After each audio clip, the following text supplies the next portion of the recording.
Welcome to the Performance Channel. I am your host, Jason Thompson here, and we're going to talk today about something that's fundamental that I think I overlook a lot of times when I'm training new salespeople. And this came to me the other day when I was coaching someone who's relatively new to sales in general, and he's a personal trainer. And you get caught up in your own head because there's so much information. When someone tries to train you on sales, sales is a very nuanced subject matter.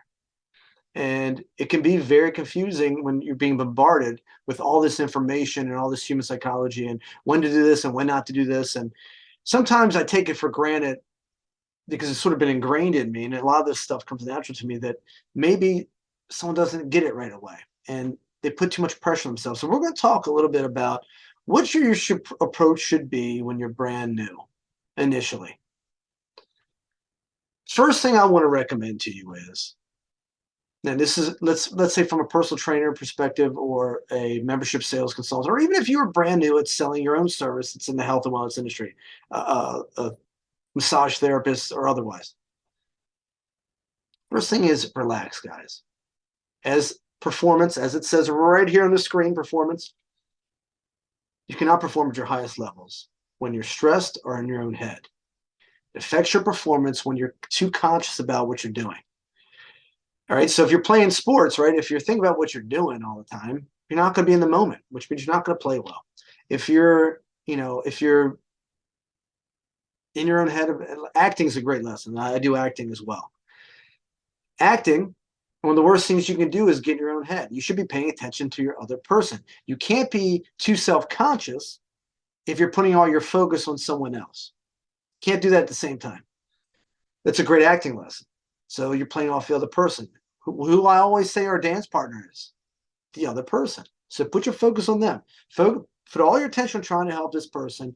You can only screw up so much at the beginning, right? So we have to be relaxed. We have to be focused on the other person. I have to take it lightly, right? At the end of the day, what's the worst that can happen? We lose a deal. So what? It's not the first time that's ever going to happen. It won't be the last. Doesn't really matter. As long as you learn from it and didn't make that same mistake. If you learn something else from it. Now, the other thing is you're not going to miss anyway. Because there's two things I know that are essential. There's two types of closers, really. And you really want to be both of them eventually. Technical closer. Someone with great experience, knows how to sell scientifically, and as an artist would as well, right? But has all the nuances down, has the experience, has the textbook knowledge, knows how to isolate concerns, knows how to drop seeds, knows how to get people to say yes several times, and knows the entire sales process inside and out in any situation. That's a technical salesperson, okay? Knows how to communicate well, asks great open-ended questions, all that. But then there's the other part of it, which is the personality close, which is this person's likable in front of me.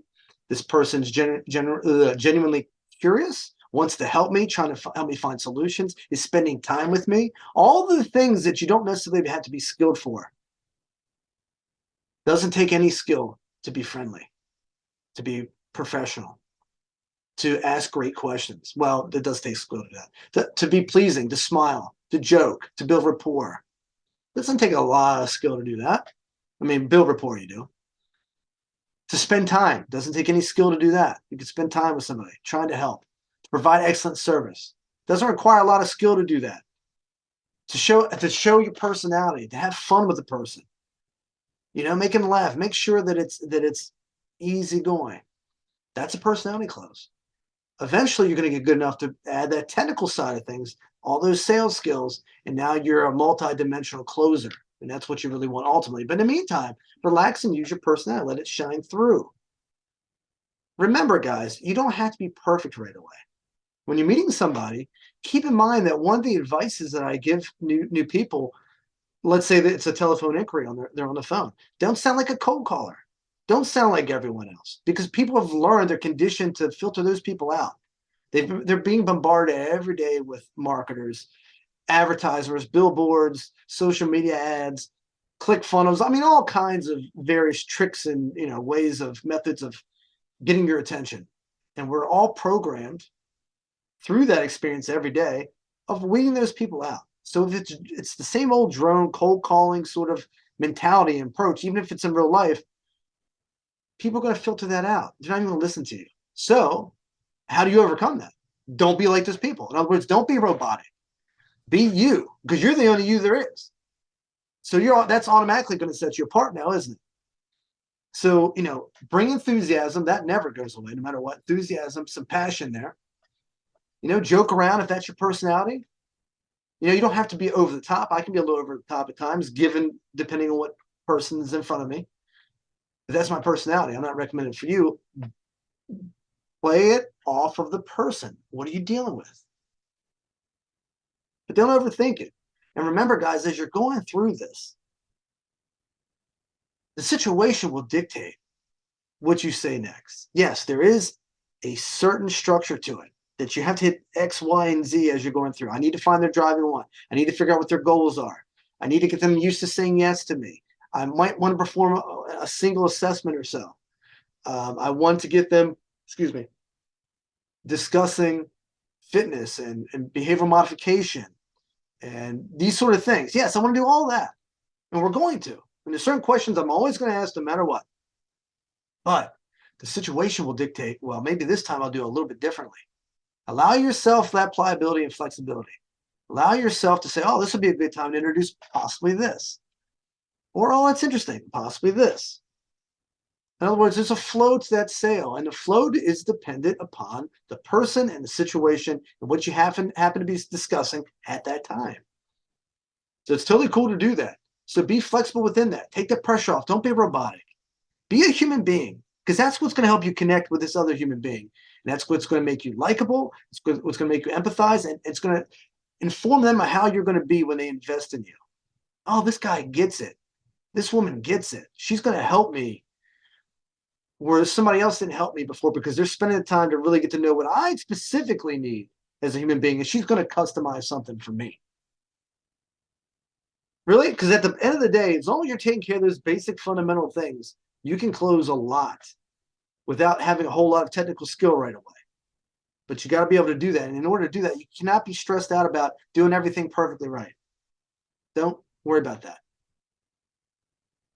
Approach it, allow things to unfold as they may. As you learn the structure of things and what questions to ask, you will start to incorporate more and more and add more and more layers. But in the meantime, relax, have fun with it. This is fun.